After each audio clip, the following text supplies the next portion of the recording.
Hello, welcome to this lecture in the history of epidemics, where today I'll be speaking to you about the Justinianic plague, which first broke out in 541 with recurrent outbreaks throughout the Mediterranean and some of northwest Europe until about 750. This plague is so named for the Emperor Justinian, who ruled the Roman Empire, the capital of which was then Constantinople. It had been moved from Rome in 330 AD. This plague first occurred in a period known now by historians as late antiquity, and it's roughly framed as the transitional period between the political breakdown of the Western Roman Empire in the 5th century and its gradual replacement with kingdoms by the so-called barbarians in what is now Italy, Spain, France, and Germany, and then the establishment of the Eastern Roman Empire in Constantinople. Late antiquity is marked by a series of crucial cultural, religious, and organizational shifts in the Mediterranean, which includes the rise of Christianity as the Roman state religion and then eventual adoption by the barbarian rulers, and then the birth and rise of Islam. The plague's occurrence and recurrence during this period has led many scholars to conclude that it was in fact the plague, more than any other factor, that was decisive in ending what was left of classical civilization through mass mortality and its direct devastating consequences, with society left to more or less pick up the pieces in what we now know as the Middle Ages. More recently, however, scholars have argued that this conclusion is exaggerated. We'll return to this in just a few minutes. But first, let's look briefly at Justinian, who was the Roman emperor from 527 until his death in 565. Now, despite his name's association with a massive mortality, his reign is considered both highly ambitious and successful. He collected, made more consistent and codified Roman law in a form which remains the basis for civil law today. He boosted lucrative long-distance trade, including trading silk from China. And he commissioned some of the most splendid examples of art and architecture of the late antiquity. Here you see Hagia Sophia, which was at the time a marvel of architecture, and it still is. Perhaps most notably, after decades of Roman lands being conquered by external forces, namely the Vandals in North Africa, the Persians in what is now Spain, and Ostrogoths in Italy, he resolved and largely succeeded in reclaiming territories of the Western Roman Empire. For example, here in red, you can see the eastern portion of the empire, which is all that was left when Justinian came to power, and the orange portions are the territories that he managed to recover in his lifetime. So now let's turn to the plague itself. Now, as you have already read in Snowden, the Justinianic plague is considered the first of 3 plague pandemics caused by the bacteria Yersinia pestis. Scholars estimate that there were outbreaks of plague around the Mediterranean between every 6 and 20 years, and then around 750 it just seems to have vanished. Now, we're not certain of how many died. Estimates range from hundreds of thousands to 100 million deaths, with some even suggesting that the Justinianic plague was worse than the Black Death of the later Middle Ages. This 100 million deaths estimate is what we might call the maximalist hypothesis, which is that it had, as it sounds, had the sort of maximum negative and devastating effects. Of course, this huge discrepancy in experts' estimates is crucial because it shapes our understanding of the potential impact of this disease on world history. The next phase is known to us as the Black Death or the Black Plague, occurring first in the later Middle Ages with the worst outbreak initially from 1347 to 1353, and then it returned periodically throughout Europe until the 18th century. Now, this wave of plague is much better documented than the Justinianic plague. It's also well known in the Western world for its demographic collapse, economic disruption, violence, scapegoating, and generally psychological and spiritual trauma evidenced in our sources. The third wave of the plague occurred in China most recently, in southwest China in 1855, and ultimately spread to all human inhabited continents by the time its end was officially declared in 1960.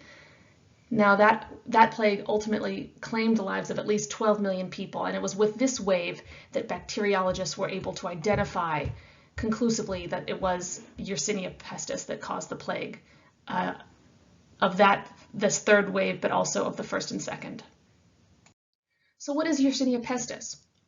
As we know, it's a bacterium found in rats and other rodents, initially transmitted to humans through the saliva of the rat fleas. when they bite humans, they end up regurgitating a bit of the bacterium into the human bloodstream. From there, human fleas are also capable of spreading the disease from human to human. In the past 20 years, there have been advances in DNA testing of skeletal remains in several early medieval cemeteries, which can help to confirm that Yersinia pestis was indeed the disease which caused mass mortality known as the Justinianic plague. In fact, going a step further, currently pathogen geneticists, archaeologists, and historians are even collaborating to determine genomic diversification of Yersinia pestis to understand just how many strains have existed and which struck when and where. Unfortunately, we have very few written records from this period that tell us much about demographics. For example, birth or death records, taxes, or inventories. These kinds of demographic documents were probably made at the time, but just have not survived. And so therefore we can't draw any conclusions about major population shifts or decline.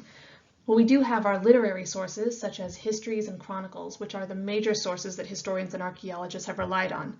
These are really our starting points to reconstruct what happened during the 2 centuries of plague in the Mediterranean. Now, there are many mentions of plague in this period. Several are detailed and extremely distressing descriptions, such as what you read in Procopius's account of the plague in Constantinople. Others might be just a passing mention, saying that in that year plague struck the town of X. Over the course of 200 years, we have accounts from all over the Mediterranean, represented by 4 languages: Greek, which was the language of the Eastern Roman Empire, Latin, which was the language of the Western Roman Empire, and Syriac and Arabic.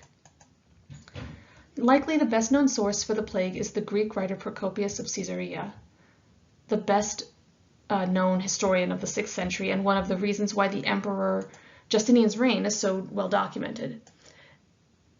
As a historian of late antiquity, his accounts are invaluable for a period where we see a decline in written documentation of social, political, and military history. The next is John of Ephesus, writing in Syriac, whose work, Ecclesiastical History, includes the longest and perhaps the most vivid contemporary account of the plague. So John recounts his witness of the plague's effects and his own personal fears while he was returning from Alexandria, North Africa, overland to Constantinople, so passing through Palestine and Anatolia in Asia Minor. His vivid accounts speak to the devastation of the countryside in Egypt and Asia Minor. He wrote poignantly of his and his companions' daily fear of death, seeing as how some people would wake up healthy in the morning and die by the evening of that same day. He writes, "Although the next morning would come, we used to face the grave the whole day as we looked at the devastated and moaning villages in these regions and at corpses lying on the ground with no one to gather them." Our Latin writers from this period are Gregory of Tours, a bishop from Clermont, who writes about the plague in the history of the Franks and the lives of the fathers. And he documents cases of plague in what is now France in the late 6th century, which he would have occurred during his own lifetime, and so he may have witnessed it firsthand. We also have Latin writings from Paul the Deacon, who was writing in Italy in the mid-8th century. So he would have been alive for the tail end of plague in Europe, but in his History of the Lombards, he recounts several instances of plague outbreaks, especially from the 6th century. So this would have been more history that he would have had to gather from other sources. These literary sources have been and remain our lifeline to learning about this period. However, we also cannot simply accept them at face value. We have to be critical as historians. It's important to be aware that as histories, they were often conscientiously mimicking earlier classical writers or trying to make moral points. In some cases, we have writers using the plague, for example, as an argument for the holiness of a bishop who managed to survive the plague. This, of course, brings into question the objectivity of what they're reporting on. Nor were those who were writing about the plague's effects necessarily working from aggregate data. Procopius saw the population of Constantinople suffering, but we can't simply assume that the rate of mortality in the city was the same as in the country, though, of course, the countryside did suffer, as we know from some of our sources. Next, while some of the writers from this time describe the symptoms in such great detail that we can be very safely concluding that this was indeed bubonic plague, others simply refer to plague, for any kind of general fatal illness, and there could have been other diseases, such as malaria or smallpox at work. But lastly, while the writer's descriptions of what happened may not be quantitatively accurate, indeed, that has yet to be determined, what they do tell us and what they're able to communicate effectively is the very real trauma of what they experienced and what was happening to them. And I think it's really important that we trust the sources when they say just how awful it was, that it was indeed a horrific event. And here we also have to remember that different sources do different things. So literary sources are not meant to be scientific data. They are meant to convey the quality of what was happening. And in that respect, I think they succeed in getting that point across to us even today.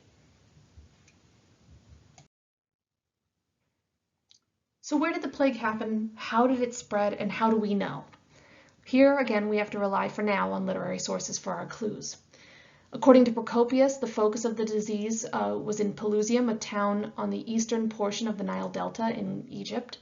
And from that port, a lot of flax and grain was shipped, especially to feed Constantinople. That the seaports were likely points of entrance is suggested by the Bishop Gregory of Tours, who was writing from France in the 6th century. He writes that the sickness must have arrived in Marseille on board a ship from Spain, and he tells us about that here when he says that meantime a ship from Spain put in at the port with its usual wares and unhappily brought the seed of this disease. And many citizens bought various merchandise from her, and one household in which were 8 souls was quickly left vacant, its inmates all dying of this plague. But the fire of the plague did not at once spread through all the houses, but after a definite time, like a fire in standing grain, it swept the whole city with the flame of disease. So here we have a helpful map which aggregates all mentions of the plague in the Mediterranean and Northwest Europe, put together by the team of geneticists and archaeologists working to identify strains of the disease from suspected plague cemeteries. You might want to pause the video here for a moment to take a look at the outbreaks of the disease over time and really just to get a sense of how frequently these recurrences happened. It's pretty impressive. Turning now to the symptoms, most specific descriptions refer to buboes in the groin or neck, fever, violent delirium or coma. Notably, Procopius tells us about those caregivers who were struggling to subdue the ill because the ill could become violent and erratic. We have cases of people throwing themselves from windows or running into the sea. There seemed to have been some kind of neurological issues. Of course, there was also the cases of this shockingly sudden death, and all of this sort of combines to speak to the collective trauma of witnessing the awful suffering of the people that people saw. Procopius also tells us that doctors had a real hard time struggling to grasp the nature of the disease. They had trouble understanding just how dire their patients' situations could be. Sometimes people seemed to be fine and died very suddenly. Others, as Procopius tells us, would be suffering horribly and the doctors wouldn't expect them to live, and then they would. So there was also a lot of frustration with medical knowledge. We hear of mass deaths in towns, cities, and the countryside. Some sources say that at one point 10,000 were dying per day in Constantinople. Again, this is what people like to call a suspiciously round number, but again, it speaks to the quality of what was happening, that it was something so traumatic, there were so many dying, that 10,000 doesn't have to actually be the specific number. That's what it seemed like. John of Ephesus also speaks of traveling through villages where every inhabitant had perished and there weren't even enough alive to bury the dead. So public responses varied. Some included fleeing if people could get out of town. Some self-isolated, and Gregory of Tours tells us of a bishop who locked himself inside of his church to pray for the disease to go away. There's a lot of talk of caring for the sick and, of course, of burying the dead. Sources do corroborate that at points there simply wasn't enough space to dispose of corpses, In Constantinople, that meant having to make mass graves, but also at some point having to put bodies on boats and push them out to the sea. In all of this, of course, there is a sense of intense grief, shock, and trauma. Farming, trades, politics, everything seemed to have slowed down. This is understandable. There was just not enough manpower or human power to do all of the work. We have cases of grain and fruits and vegetables being left that couldn't be harvested because the farmers weren't alive anymore. Procopius marvels also at how Constantinople, which was so wealthy and so busy, had suddenly become eerily quiet.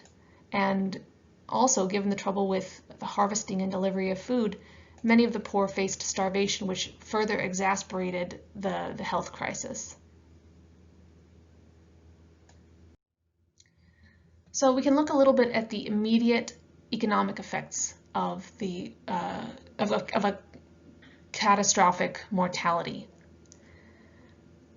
As I've mentioned, because it did hit the countryside, a lot of harvests were left to rot, and this had a massive impact on the Byzantine economy, which was being held up by grain and the grain trade. There was also an increased need to build up state revenues. We know that Justinian did not increase taxes. However, he refused to remit them, especially from the wealthiest, there we have complaints from the time from the nobility that he really squeezed them for the taxes that he could get. Justinian also set up a monopoly on silk production that was run by the state, and it was no longer allowed to be privately run, which was another way to build revenue. He also shut down the expensive state-funded initiatives for transportation, such as the maintenance of roads, with one exception apparently being the road that led eastward because trade with China was just too important. Also, it seems, though it's not totally clear, that military expansion slowed down significantly after that because there simply wasn't funding to pay the army. There's also talk in our sources of inflation and debasement of coinage directly after the first wave of plagues in the 540s. And of course, there's complaints about increased cost of labor, of people who just didn't want to work anymore and who demanded more wages. And this is something we see later with the Black Death as well. So we know from the sources that the plague was objectively an awful thing to live through, that it left lasting psychological and economic scars on communities, probably for generations. However, recently a couple of scholars have argued against what they call a maximalist interpretation of the plague. That is, this idea that really 100 million people died, 50% of the population, and that this really brought about the end of late antiquity and the start of the Middle Ages. These scholars believe that historians have been far too uncritical in just accepting what the literary sources have said, or assuming that they are numerically accurate. They argue that if we use these sources and take them at face value, we're doing history irresponsibly, and that there's a lot more research we need to do. And that also a lot of other factors could have come into play to bring the end of the Roman Empire. For instance, was the empire's failure to retain the reclaimed Roman territories the product of these continuous bouts of plague? Or were there other social and political forces, even personalities, that made this happen? These scholars have more recently cited the lack of extensive archaeological evidence.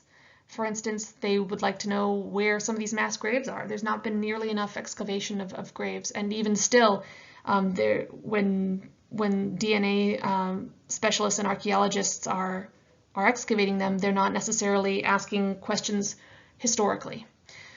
What about tombstones and inscriptions? Here you have an example of one such epigraphic image here in the right of the screen. Literary sources, however, do tell us that because of the mass death, there wasn't the chance to bury people using the normal funerary rites. So we would expect that there's not going to be as many gravestones. However, the evidence of gravestones that have anything to do with the plague, it's very minimal, and that is causing some suspicion among historians to try to understand why that is, if the plague was in fact as catastrophic as we've been assuming.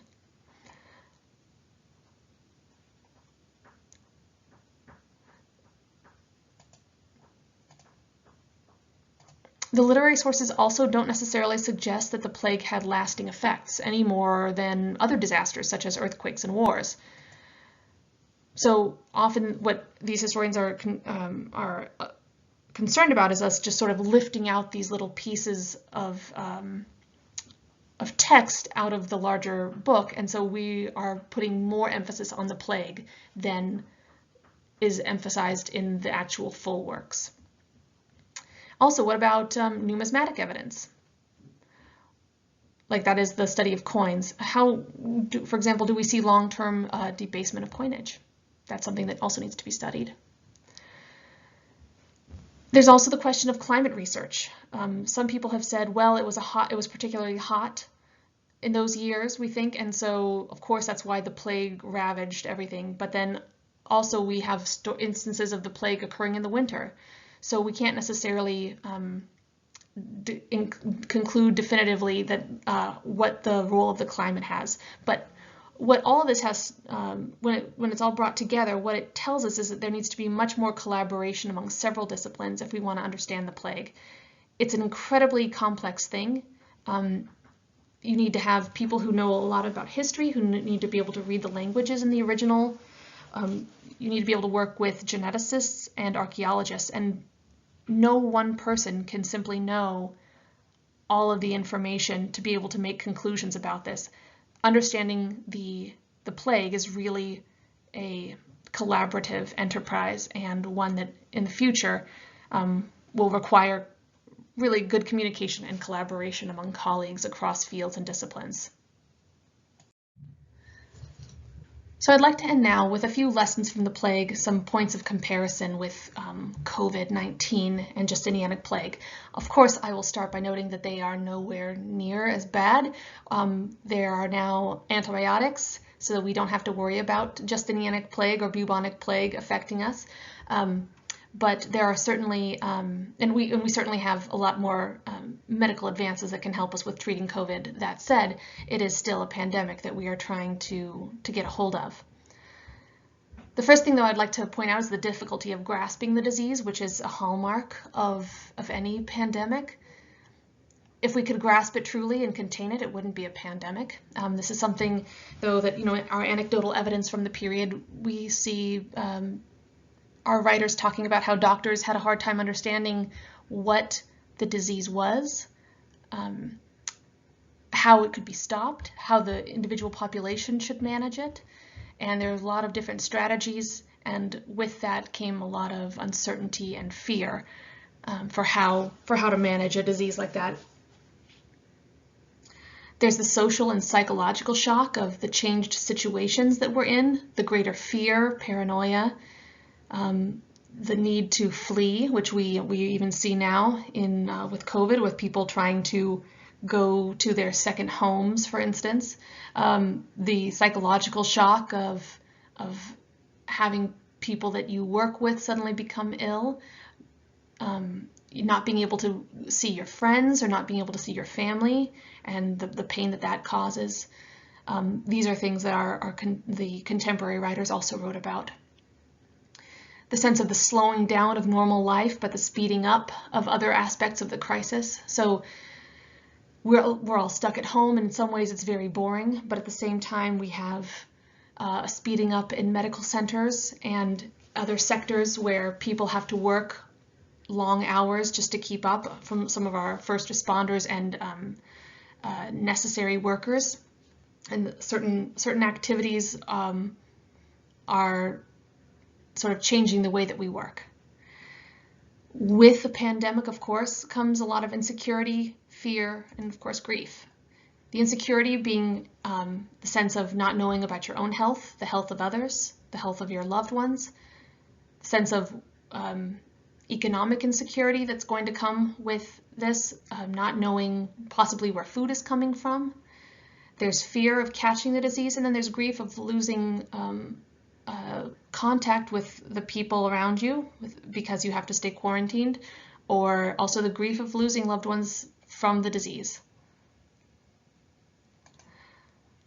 Then, of course, with all pandemics, there's a recovery.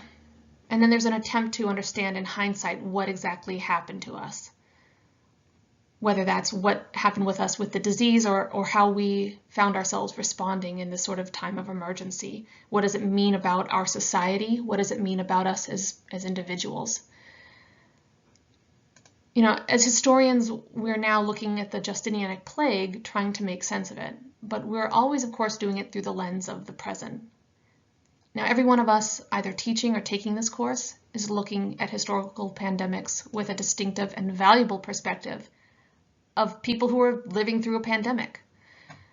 And I wonder to what extent scholars, when they look back on the Justinianic plague after this has all happened, when they try to muddle through the paucity of sources, I wonder, I find myself wondering if and how we'll alter the kinds of questions we ask, the kinds of evidence that we seek, and which aspects that we'll emphasize. And with that, I say thank you for listening to this lecture, and I hope that you are all well.